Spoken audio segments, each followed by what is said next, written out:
I'm Erik Walker Wikstrom, a Unitarian Universalist minister and an author, and I'd like to invite you now to consider the cosmos. You know, the story of the universe begins some 13.7 billion years ago, when everything that is was compressed into a space of infinitesimal size and infinite mass. The scientists argue about whether it was in fact a singularity, but that's too detailed for our discussion. Let's just say that this tiny, tiny point exploded in what we call a Big Bang. Now at first, in the first milliseconds, the bang was totally silent because there was nothing for sound waves to travel through. But quickly there was stuff, and astrophysicists estimate that the initial bang came in at around 110 decibels, which is sort of like the front row of a rock concert. And the tone was 50 octaves below concert A. So if you ever ask that at some party, now you know.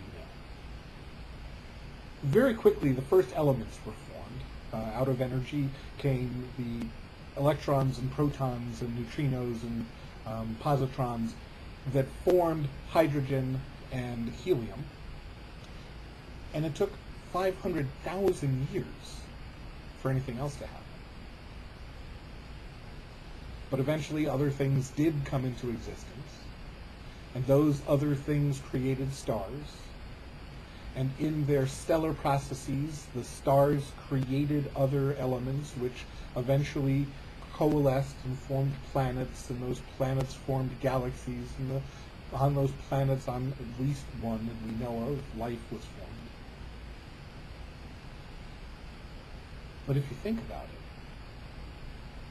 what this history tells us is that you and I and everything else around us,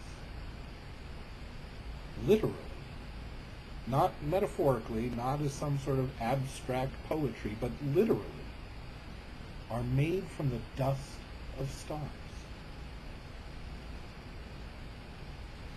And furthermore,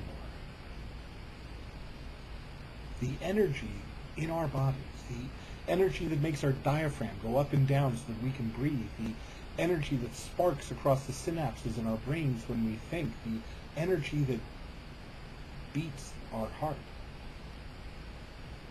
is literally the same energy that flared forth 13.7 billion years ago at 50 octaves below concert A.